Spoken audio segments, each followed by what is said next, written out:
ছোট ছিলাম আর কি, আমার ফ্যামিলি থেকে আমি সেরকম ভাবে সাপোর্ট পেতাম না। সোশ্যাল মিডিয়া থেকে অনেক টাকা পয়সা ইনকাম করি, তো হ্যাঁ ইনকাম তো করছি অবশ্যই, তবে এই না যে বিশাল কিছু ব্যাপার একেবারে। এক্স আর ফার্স্ট দুটাই সুনীলদা, হ্যাঁ সেটা সবাই জানে, সুনীলদাও জানে। তো এই যে এক্স ফেক্স ব্যাপার আমার মধ্যে নাই। চলো চলো চলো বাবা, আজকে খালি টানাটানি করে নিয়েছে আমার মায়ের বুড়ির চশমা। বাবারে এটা কেমন ঝাপসা দেখাচ্ছি। Hello everyone, welcome back to my channel. সবাই কেমন আছো? আশা করছি সবাই ভালো আছো, সুস্থ আছো। আমিও খুব ভালো আছি, আর আজকে তো একটু বেশি বেশি ভালো আছি। তার কারণ চলে এসেছি আজকে আমার বোনের বাড়িতে, মেজো বোনের বাড়িতে। তো এসে দেখছি বোন ওরা খেতে বসে পড়েছে। অ্যাকচুয়ালি অনেকটা আসতে আমাদের লেট হয়ে গেছে। যেখানে আমার আসার কথা ছিল তোমার 11টা, সেখানে আমার হয়ে গেছে আজকে 3টা। অ্যাকচুয়ালি আমার কিন্তু এরকম হয় না, এরকম লেট আমার মায়ের হয় কিন্তু আমার হয় না। আমি যেই টাইম বলি না কেন সেই টাইমের হয়, আগে পৌঁছে যাবো, কিন্তু কোনো সময় দেরি হয় না। কিন্তু আজকে যেহেতু বাড়িতে অনেক কাজ ছিল, তারপর আমার ভিডিও অনেক কিছু এডিট ছিল, তারপরে বাড়িতে মানে কাচাকাচি রবিবার দিন যেহেতু অনেক কিছু কাজ সেরে তারপর আস্তে আস্তে আজকে অনেকটা লেট হয়ে গেছে। আর আজকে হচ্ছে কি রথ, আজকে তো সবাইকে জানাই শুভ রথযাত্রার অনেক অনেক ভালোবাসা, শুভেচ্ছা সবাইকে। তো এখন বোন এই যে লাতা হাতে দৌড়াচ্ছে, আমি আসার পর থেকে দেখছি লাতা হাতে দৌড়াচ্ছে, বাটি হাতে দৌড়াচ্ছে, ঘটি হাতে দৌড়াচ্ছে, এই করছে। তো বোনের শাশুড়ি মা, আন্টি আমরা বলি, তো তার সাথে ওনার সাথেও দেখা করলাম। ওনার সাথে দেখা করে কথাবার্তা বলে তারপরে এখন আমি ভাবলাম চলো আজকে ব্লগটা স্টার্ট করা যাক। এমনি তো রাস্তায় আস্তে আস্তে আমি শর্টস ভিডিও ক্লিপ কিছু কিছু ছোট ছোট নিয়েছি, যেগুলো তোমরা আশা করছি শর্টস ভিডিওর মধ্যে পেয়ে গেছো। আর সিধু দেখো এসে এখন খাই হচ্ছে, খাবে, খিদা পাচ্ছে না। চয়ন বাবা কি হয়েছে চয়নের? চিকেন লেগ পিস কেমন আছো? জ্বর। চিকেন লেগ পিস দুজনেরই আজকে জ্বর, এর পায়ে ব্যথা তার জ্বর, দুজনেই আজকে অসুস্থ। হ্যাঁ থার্মিমিটার বলছে, এটা থার্মোমিটার না, এটা নখ পরিষ্কার করা। বাড়িতে আসবে বলে চুল টুল কেটে চলে এসেছে। কি ব্যাপার আজকে? তোমার তো একদম বাচ্চা খোকা লাগছে। চুল না কাটলে তোমার অসুবিধা হয়ে যাবে। এখানে যাবে সবসময় খালি সাজা গুজা, সব সময় খালি মেকআপ সাজা গুজা। এখন মেহেন্দি পড়ছে নাকি। আর এই যে আরেকজন হ্যাঁ আবার না আমি খাই না বাবা, আরো মুরগি খাচ্ছে। টিকটিকি লম্বা হয়ে গেছিস অনেক। হ্যাঁ বিশ্বাস করলাম। দেখতে চলে আসছি আমিও যে শোকেসের এখানে কি কি আছে। তো এখানে অনেক কিছু সাজার জিনিস রয়েছে দেখো। আর এই যে এখানে ওদের ফটো, মাকড়সা। হ্যাঁ রে, জয়নের মাথায় মাকড়সা যে ফটোতে। আর এই যে আমি এখানে আমি কি আঁকছিস ডিজাইন? ওয়াও, এই কিন্তু হাতে মানে এর হাতের মধ্যে একটা মা সরস্বতী রয়েছে। হাতের লেখাও ভালো আর হাতের ডিজাইনগুলোও ভালো, নানান রকমের হাতের কাজ যেগুলো আমরা পারবো না ওকে দিয়ে দিই করতে। কর তুই, সারা রাত দিন জেগে জেগে হাতের কাজ কর। আমি পরে নিয়েছি আমার মায়ের বুড়ির চশমা। বাবারে এটা কেমন ঝাপসা দেখাচ্ছি।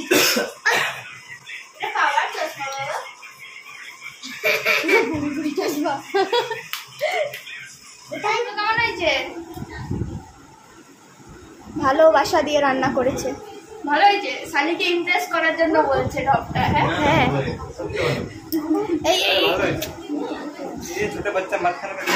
হ্যাঁ হ্যাঁ মাঝখানে কেন ঢুকিস? হ্যাঁ এখানে বেগুন আমাকে দিয়েছে, আমি এখনো বসিনি। এখানে রয়েছে স্যালাড, আর এখানে রয়েছে পটল ভাজা, আর এখানে রয়েছে মাংস। বাবারে আমাকে পুরো বাটি ভর্তি করে মাংস দিয়েছে। ওয়েদারটা মারাত্মক সুন্দর লাগছে, তো এই জন্য এখন দেখো তোমাদের দেখাচ্ছে আমার বোনের একটা পুচকু দেওর, মানে আমাদেরও দেওর। তো দেখছে আমাদের কতটুকু দেওর, আর কত বড় বড় নাতিগুলো অনেক বড় বড়, আর দেওরগুলো একটু বন্ধ কর। দেওরদের এখনো চোখই ফুটেনি, তাই না? এই নেংটু দেওর, এই টাকলু দেওর। আমাকে টাকু বলবে না। এই টাকলু, ও বড় হয়ে যখন ওর ভিডিওটা দেখবে বলবি বাবা আমাকে এরকম ভাবে ইনসাল্ট করছিল ওরা। এই টাকলু, এই টাকলু বলো, বলবে না। What is your name? এই Rudra. What is your name darling? এই ডার্লিং ওর হাসে। বিকাল 5টা, আর এখন আমি আর বারবি এসেছি ভিডিও বানাতে। বারবি দেখো আমার থেকে সমান হয়ে যাচ্ছে। জিমা কি ব্যাপার, আমার বোনরা আমার থেকে সুন্দরী হয়ে যাচ্ছে, কি ব্যাপার? এ বাবা আমার জুতা পরে আসছে, ও কিন্তু আমার জুতা পরলে ছিড়িস কি না? হ্যাঁ তুই আমার জুতা পরবি না, তোর আর চিগুর পা অনেক বড় বড়। তো এই যে এটা হচ্ছে কি আমার বোনের হাজবেন্ড। এখনই আমরা দুজন মিলে ভিডিও বানাচ্ছিলাম। আসলে কি গান, এই কি জানো, আসলে ছেলে ভালো রাত, হ্যাঁ খাই। তো গানটা আমি না জীবনে যেন ফার্স্ট টাইম প্রথমবার শুনেছি এই গানটা। তো ওর সাথে আজকে ভিডিও বানানো হলো। আমার বোনের হাজবেন্ড ও বলছে বলে এই দেখ দেখ তোর এক্স, ও বলে দিদি তোর এক্স পেয়েছি। আমার এক্স, এটা আমার এক্স আর ফার্স্ট দুটাই সুনীলদা। হ্যাঁ সেটা সবাই জানে, সুনীলদাও জানে। তো এই যে এক্স ফেক্স ব্যাপার আমার মধ্যে নাই। মাসির বাড়িতে এসে দেখা একটা ফ্রক পরেছে যেন, ড্রেস গেঞ্জি না, এটা ফ্রক। এই কুকুর কামড়াবে কিন্তু তোকে। ভালো লাগে বালতি। আগে যেখানে যেতাম না কেন হচ্ছে মানে মায়ের কাছে গেলে পরে যেখানে যেতাম না কেন সাথে করে চিকুকে নিয়ে যেতাম, কিন্তু এখন আর চিকু যেহেতু চিকুর বিয়ে হয়েছে, চিকু যেহেতু যায় না, এই জন্য ওখানে যখনই যায় না কেন একে নিয়ে যায়। কিন্তু আমার বোনদেরকে আমার থেকে কেন বড় লাগে আমি জানি না, সবাই একই কমেন্ট করে আমার বোনদের মুখগুলো নাকি আমার থেকে বড় বড়। কিন্তু কি কত বড় তোর মুখটা দেখি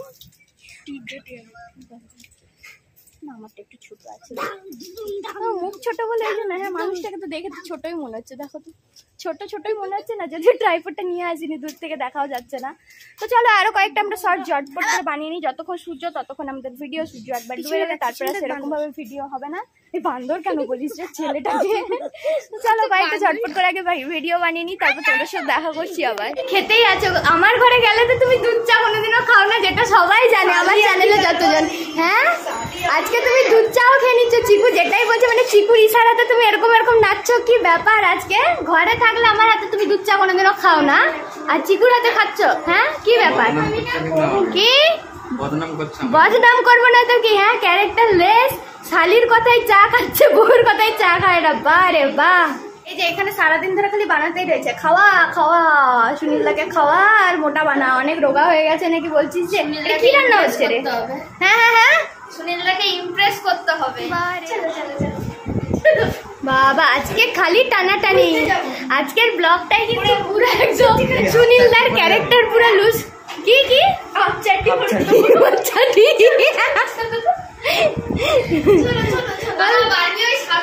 আমি চারটি পড়েছি, তুমি আমার একটা চারটা পড়ে চলো, চারটি কি বাজেরা। চলো সুনীলদা আজকে টায়ার্ড, কি ক্লান্ত। এই তো কালকে এই তো চারটা হয়ে গেল। একটু মানে ভিতরে গেছিলাম, চা খাচ্ছিলাম, আবারও বাইরের দিকে এলাম। তারপর এখানে রড বার করেছে। যখন আমি ছোট ছিলাম আর কি, আমরাও যখন এই পাশের দিকে থাকতাম আর কি, তখন হচ্ছে কি ছোট যখন ছিলাম আমিও বার করতাম। আমার মা প্রত্যেক বছর রথ কিনে দিত, সেটাকে সুন্দর করে সাজিয়ে দিত, আর আমি টানতে টানতে নিয়ে যেতাম। আর রথটাকে যে রাস্তায় কতবার যে পাল্টি মারতাম তার কোনো ঠিক ছিল না। তবে আমার বোন এরা যেখানে থাকে, এরা এখন তো খড়গপুরে থাকে, আমরা আগে মেদিনীপুরে থাকতাম, দিয়ে এখন খড়গপুরে থাকি, মানে মা ওরা খড়গপুরে থাকে। তো সেখানে এখন এত রথ টথ এইসবের মানে চল নেই, যে সে তার মতো মানে নিজেদের মতোই থাকে। তো ওখানে এত রথ টথ বার করে না ওখানে গিয়ে। তো এরা সেই জিনিসটা জানে না, বাট আমার এই ফিলটা রয়েছে যে ভীষণ একটা সারা বছরের মানে ভালো লাগতো। একটা রথকে রেখে সেটা বড় করতাম, মানে বড় হতাম আর কি, বড় হয়ে সেই রথটাকে আবার টানতাম, মানে প্রত্যেক বছর বার করতাম ওই রথটা সুন্দর করে, মানে প্রত্যেক বছর আলাদা আলাদা থিম করতাম। কোনো বছর ধরো কাপড় দিয়ে সাজালাম, মানে ভালো করে সাজালাম, কোনো বছর হয়তো কাঁচ দিয়ে ভালো করে ডিজাইন করে দিল মা, আবার কোনো বছর ধরো পাতা দিয়ে ভালো করে ডিজাইন করে দিল। তো প্রত্যেক বছর এরকম ডিজাইন করে তারপরে রথকে বার করতাম, মানে একটা রথকে তুলে রাখতাম অনেক যত্ন করে, মানে পুরো একটা বছরের ইচ্ছা মানে শখ আর কি মনে থাকতো। তো এরা সেই জিনিসগুলো অতটা জানে না, যেহেতু ওরা অনেক ছোট থেকে খড়গপুরে চলে গেছে, তাই তো। আর এ তো জানেই না, জন্মস্থানেই খড়গপুর না, মা ওরা যেখানে থাকে মেদিনীপুর, বাট ও থাকে ওখানে। হ্যাঁ সে যাই হোক, কিন্তু ওখানে হচ্ছে কি কোনোদিনও হয়নি, ওখানে তো বেরায় না, ওখানে কেউ কোনোদিনও বার করে। চুটকা রথ, চুটকু রথ দেখছো? ও প্রসাদ নিচ্ছে, প্রসাদ নাও। এই যে এখন আমরা হচ্ছে গিয়ে রেডি, তার কারণ এখন যাবো আমরা মেলায়। আর তো এমনিতে এবারে রথের মেলাতে সেরকম আমার কিছু প্ল্যানিং নেই, তো তাও বোন যেহেতু ডাকছিল তাই এলাম। তার কারণে ফিতি রথের আগে আমাদের যেহেতু বিয়ে বাড়ি পড়বে, রথের মধ্যে পুরোই বিয়ে বাড়ি, তো মায়ের সাথে অনেকদিন পরে দেখা। সবার মা কিছু বলো, হ্যালো হাই বলো, হ্যালো হাই হ্যালো হাই। তো হচ্ছে গিয়ে আমার মা তাও ক্যামেরার সামনে চুপটাক আসে, আরও অনেকে রয়েছে আমার ফ্যামিলির লোকেরা যারা চট করে ক্যামেরার সামনে আসতেই চায় না। ক্যামেরা দেখলে আমি ভিডিও করি তার কি করছে এরা, কি করছে, কিতনি বেশারাম, সবার সামনে হ্যালো হাই করে যাচ্ছে, তো এরকম একটা ব্যাপার। তো হ্যাঁ, সবাই সব জিনিসটা পারেও না, এটাও আমার মানতে হবে, তাই তো মা? এতে যে আসছো তোমার কেমন লাগছে বলো? ভালোই লাগছে। ভালোই লাগছে। আসতে তো চাই না, জোরজবস্তি নিয়ে আসে, আসো আসো আসো আসো নিয়ে আসছে। আচ্ছা, কেন আসতে চাও না কেন? কাজের জন্য আসতে চাই না। হ্যাঁ, ওই যে ওখান থেকে কি বলেছিল মায়ের নামে, তাহলে মাকে ঘুরতে নিয়ে যেতাম তাড়াতাড়ি করে, কিন্তু আমার যেহেতু আসতে নিজেরই দেরি হয়ে গেল, যেমনটা তোমাদের বললাম।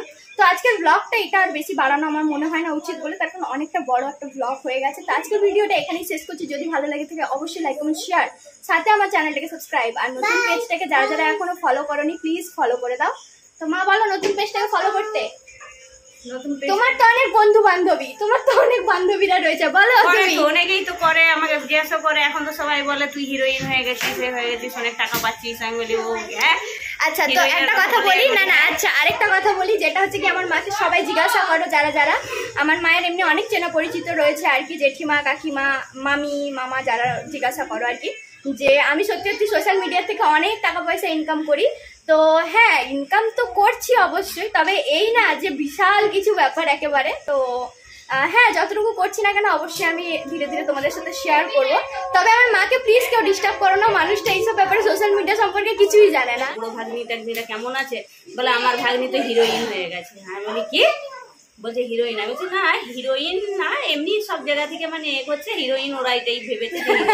তো বুঝতেই পারছো যে আমি এখন মানে বিশাল একটা, মানে আমাকে একদম বিশাল চোখে সবাই দেখতে আরম্ভ করছে, এই হিরোইন, এই সেলিব্রিটি। তো এইসব কিছু না, আমি একজন মানুষ, আমি সবার সাথে ভালোভাবে মিলেমিশে থাকতে পছন্দ করি, এইসব হিরোইন টিরোইন কিছু না। তবে হ্যাঁ, আগে যদি আমার আরো তোমাদের সাপোর্টের জোরে যদি আরো এগিয়ে যায়, তবুও আমি এরমই থাকবো, এরম না যে এর সাথে কথা বলবো না, এইসব ব্যাপারগুলো আমার মধ্যে থাকবে না।